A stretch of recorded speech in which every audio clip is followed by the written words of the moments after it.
वर्ग संघर्ष का सिद्धांत। वर्ग संघर्ष के सिद्धांत के अंदर कार्ल मार्क्स ये दिखाना चाहता है कि जो वर्ग है, कार्ल मार्क्स के हिसाब से पहली बात तो समाज के अंदर सिर्फ दो वर्ग ही होते हैं।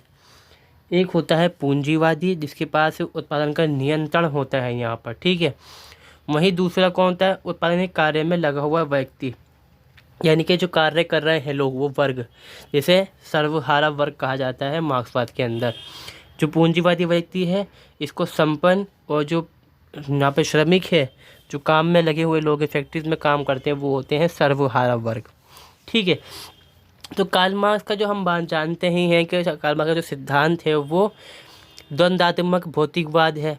मतलब भौतिकवाद पर आधारित सिद्धांत है, आध्यात्मिकता पर सिद्धांत की आधारित नहीं है, न व्यक्तिवाद की कोई अहमियत है इसके अंदर।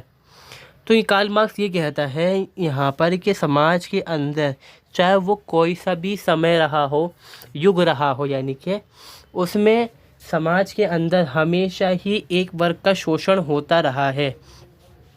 और शोषण करता कौन है? दूसरा वर्ग शोषण करता है। जो वर्ग शोषण करता है वो कहलाता है बुजुर्गवा वर्ग, और जिसे हम यहाँ पर संपन्न भी कहते हैं, इसको इंग्लिश में हैव्स कहते हैं।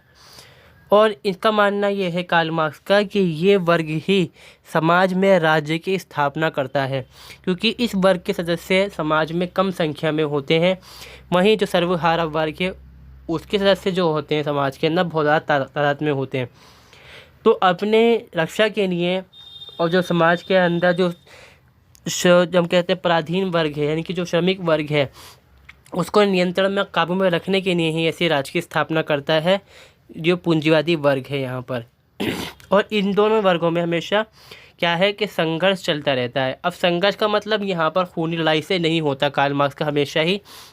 हाँ, जब कार्ल मार्क्स कहता है कि जो युग बदलता है अचानक से, एकदम से जो उत्पादन के जो साधन हैं बदलते, झटके से बदलते हैं कार्ल मार्क्स के हिसाब से, मगर ऐसा नहीं होता, क्योंकि विकास जो है धीरे करके ही होता है आराम से। तो कार्ल मार्क्स कहता है कि संघर्ष का मतलब यहाँ पर एक खूनी लड़ाई से ही नहीं है, मगर ये लड़ाई जो है वो होती है एक बार, जब एक वर्ग जो दूसरे का पतन कर डालता है यहाँ पर, ठीक है। और समझौते का समय कभी नहीं है यहाँ पर, समझौता कभी नहीं होता, जो है क्रांति होनी ही निश्चित है यहाँ पर। अब वर्ग से मतलब बता देता हूँ मैं आपको, मैंने लिख लिया है, वैसे समझा दिया आपको। दो वर्ग होते हैं। एक वर्ग यहाँ पर, जो वर्गों का संबंध यहाँ पर क्या है कि समूहों से है। एक वर्ग जो समूह है वो है पूंजीपतियों, वहीं पर पैसा है, जो उत्पादन के साधन जो है उन पर नियंत्रण उनका है। चाहे वो हम कह सकते हैं, खास तौर पर इसमें जो कहा जाता है वो फैक्ट्रीज पर इनका नियंत्रण है। दूसरे वर्ग में जो दूसरे लोग आते हैं वो है श्रमिक, सर्वहारा वर्ग, जिनको प्रोलेटेरिएट कहते हैं इंग्लिश के अंदर, ठीक है। तो वो मजदूर वर्ग हैं। तो दो वर्ग हैं यहाँ पर बटे हुए कि इनके जो व्यक्ति है, जो पूंजीवादी व्यक्ति है, जो पूंजीपति व्यक्ति है, वो पूंजीपति व्यक्ति को ही समझ सकता है यहाँ पर। कार्ल मार्क्स का कहना ये है, इसलिए वो वर्गों के अंदर बांटते हैं इसको। और संघर्ष का मतलब क्या है यहाँ पर? संघर्ष का मतलब यहाँ पर लड़ाई ही नहीं है, यहाँ पर क्या है? असंतोष, रोष, आंशिक असहयोग, कि हम सहयोग ना करना, और बाकी ये है कि इंसान को जितना मिल जाए उतना कम है, हम ये बात कहते हैं ना। तो यहाँ पर वही चीज़ है, कार्ल मार्क्स भी ये कहता है कि समाज कभी पूरी तरह से आदर्श नहीं बनता, बदलता ही रहता है हमेशा। तो संघर्ष जो है वो लगातार चलता रहता है यहाँ पर। दास युग में क्या कहते हैं? कार्ल मार्क्स कहता है सबसे पहला जो युग आता है वो साम्यवादी युग आता है, जिसमें शिकार वगैरह करते थे लोग, जंगली हुआ करते थे इंसान। फिर बाद में दास युग होता है यहाँ पे शुरुआत। दास युग में क्या होता है? दो वर्ग होते हैं, मालिक और दास। मालिक कौन है? जिस पर ज़मीन का नियंत्रण है। दास कौन? जो किसान करते हैं। सामंत में क्या था? वही सामंत है और किसान है। और जो पूंजीवादी व्यक्ति, जो पूंजीवादी युग है, उसमें क्या है यहाँ पर? पूंजीपति यानी कि बुजुर्गा, और श्रमिक यानी सर्वहारा वर्ग, ठीक है। और सर्वहारा वर्ग जो यहाँ पर है वो क्या करता है? यहाँ पर शोषण करता है, जो बुजुर्गा वर्ग है वो शोषण करता है सर्वहारा वर्ग का यहाँ पर। अब यहाँ पर जो ये सर्वहारा वर्ग है, कार्ल मार्क्स कहता है कि सर्वहारा वर्ग के पास यहाँ पर क्या है कि अच्छे खासे, जो हम कह सकते हैं कि पैसा नहीं है।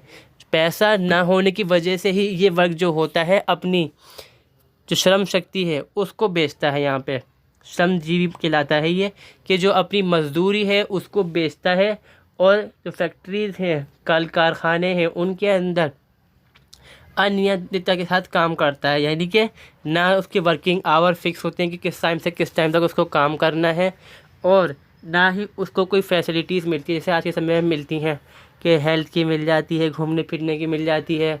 तो उस तरह की फैसिलिटीज़ जो हैं वो नहीं दी जाती, कार्ल मार्क्स ये कहता है। और आज के टाइम में भी अगर हम देखें अपने जो लोकल लेवल के जो काम होते हैं हमारे, उनमें हमें ऐसा ही देखने को मिलता है। छोटी जो फैक्ट्रीज होती हैं ख़ास तौर पे ऐसा काम देखने को मिलता है हमें। इसमें कार्ल मार्क्स कहता है यहाँ पर कि जो इनके बीच की खाई है वो कभी ख़त्म नहीं होती, क्योंकि अतिरिक्त मुल्क का सिद्धांत जो हम देखें तो उसमें ये आता है कि जो मान लीजिए, समझाऊंगा मैं बाद में आपको, चलिए फिलहाल यहाँ पे इतना ही समझते हैं हम आगे, ठीक है।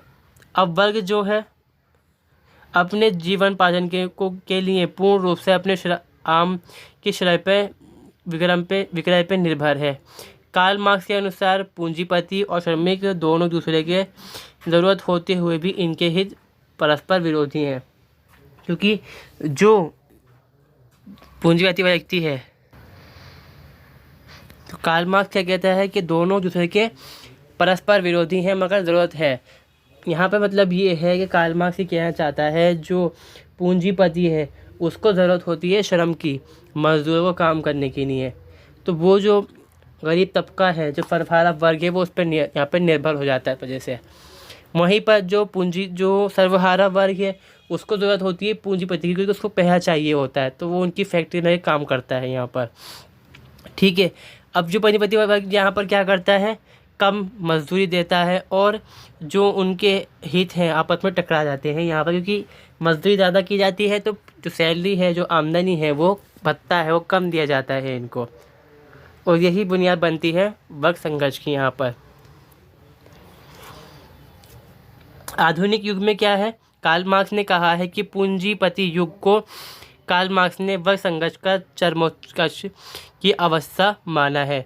मतलब जहाँ पर हम कहते हैं जिनीत, जिसको बोलते हैं इंग्लिश के अंदर, कि अपनी जो सबसे बड़ी ऊंचाई है वहाँ तक पहुँचेगा। मतलब अब तक सबसे ज़्यादा शोषण का जो समय माना जाता है वो पूंजीपति वर्ग का ही, वो जो पूंजीपति युग है उसके अंदर ज़्यादा शोषण पाया जाता है, कार्ल मार्क्स का ये कहना है यहाँ पर।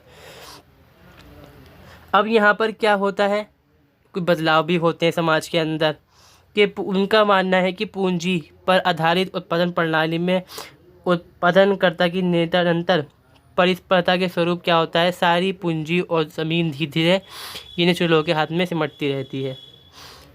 मतलब क्या है कि जो पैसा है वो कुछ ही लोगों के हाथ में रहता है, क्योंकि जो गरीब है वो उठ नहीं पाता है यहाँ पर। मगर ये कार्ल मार्क्स जो कहते हैं काफ़ी हद तक ये गलत है, क्योंकि यहाँ पर जो मध्य वर्ग है वो कहाँ गायब हो जाता है यहाँ पर, ठीक है।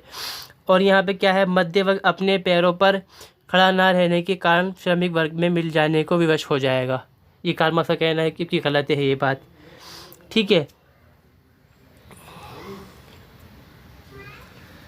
अब ये कार्ल मार्क्स क्या कहते हैं, खैर जो बात कार्ल मार्क्स यहाँ पर यही कहते हैं कि समाज में धीरे करके क्या होता है कि पूंजीपति जो है वो पैसे वाला हो जाएगा, उसके पास अतिरिक्त पैसा आ जाएगा, वो अपनी और एक फैक्ट्री लगा लेगा, जो दूसरे देश हैं वहाँ पे तलाश करेगा फैक्ट्री लगाने के। जो इन्वेस्टमेंट आज के टाइम में जो होती है ना, हम देखते हैं वो यही चीज़ देखने को मिलती है हमें यहाँ पर। तो कार्ल मार्क्स कहता है कि इससे क्या होता है, समाज में जो एक वर्ग है वो बड़ा होता चला जाएगा, मतलब अमीर बनता रहेगा, और एक जो है वो गरीब पे गरीब होता चला जाएगा। उनके जो बीच की खाई है वो घेरी जाती है यहाँ पर, और संघर्ष चलता रहता है। इसके निष्कर्ष क्या निकाल सकते हैं हम यहाँ पे, उत्पादन संबंधों के आधार पर समाज में विभाजन स्पष्ट होता है। कार्ल मार्क्स ये दिखाते हैं कि जो उत्पादन है, एक है जिसके यहाँ उत्पादन हो रहा है पूंजीपति, एक जो है उत्पादन कर रहा है यहाँ पे जो है श्रमिक। तो इस आधार पे हम समाज को बांट सकते हैं इसके अनुसार। इसमें क्या है कि समाज का विकास वर्गों के आपसी संघर्ष के फलस्वरूप होता है, आपसी सहयोग के द्वारा नहीं। इसका मतलब ये है कि क्रांति होती है क्योंकि संघर्ष रहता है आपस में। जो मजदूर है उसको चाहिए ज़्यादा सैलरी, ज़्यादा से ज़्यादा उसको सुविधाएं चाहिए, मगर जो पूंजीपति वर्ग है कम पैसे में काम करने वाला हो, सुविधाएं नाम के बराबर होंगी। बिल्कुल यहाँ पर दो वर्ग होते हैं, ठीक है। जब तक वर्ग में चेतना तथा वर्ग संगठन ना हो तब तक वर्ग संगठन तेज होकर क्रांति की दिशा में नहीं बढ़ता। यानी कि कार्ल मार्क्स का कहना है यहाँ पर कि वर्गों का बढ़ना ज़रूरी है और उनकी संस्थाओं का बढ़ना ज़रूरी है। संस्थाएं बनती हैं, प्रोत्साहित करती हैं और एकदम से झट से क्रांति यहाँ पर हो जाती है। संघर्ष से क्रांति होगी, फिर वही चेंज हो जाता है यहाँ पर। अब हम देखते हैं इसकी आलोचना। मानव इतिहास संघर्ष का इतिहास नहीं है। इसमें बारे में हम इसकी आलोचना कर सकते हैं कि कार्ल मार्क्स ये कहता है कि संघर्ष पे संघर्ष, संघर्ष पे संघर्ष है हमेशा, उसमें और चीज़ है ही नहीं। ना वो कहेंगे कि दुनिया में राज करने वाले थे, व्यवस्थाएं ऐसे स्थापित हुई, वो सारी चीज़ों को नहीं देखते। वो सिर्फ देखते हैं कि दो वर्ग है, लड़ना है बस के अंदर बस। इनमें क्या है कि भाई विचार एक पक्षी है। अब जैसे हमने कहा कि संघर्ष है, संघर्ष से ही राज्य स्थापित होते हैं, मगर सहयोग से भी राज्य स्थापित होते हैं। जब तक जनता अपने राजा को राजा नहीं मानेगी तो सहयोग कहाँ से हो जाएगा, जनता बगावत कर देगी। इसको भी कार्ल मार्क्स जो है कहता है कि वर्ग संघर्ष हो रहा है यहाँ पर, हालांकि ऐसा नहीं होता। दूसरा है यहाँ पर वर्ग की अस्पष्ट व दोषपूर्ण परिभाषा। क्योंकि कार्ल मार्क्स ने क्या करा यहाँ पे, जो मध्य वर्ग उसको गायब कर दिया पहली बात तो। फिर कार्ल मार्क्स ने बांटा वर्गों को, जो उत्पादन है और जो उत्पादन करने वाला है, ठीक है, उसके आधार पर। मगर आज के टाइम में हम क्या देखते हैं, जो कंपनी के मजदूर होते हैं वो शेयर खरीदते हैं, वो भी खुद मालिक बन के बैठ जाते हैं। यहाँ पर एक कंपनी में आप काम कर रहे हैं, कंपनी के शेयर खरीद रखे हैं और जो वहाँ से मुनाफा जो मिल रहा है, कमीशन, वो आप कमाते हैं, खाते हैं उसको। तो वो चीज़ आज के टाइम में ना सही नहीं है, मतलब इस तरह से हम उसको नहीं मान सकते।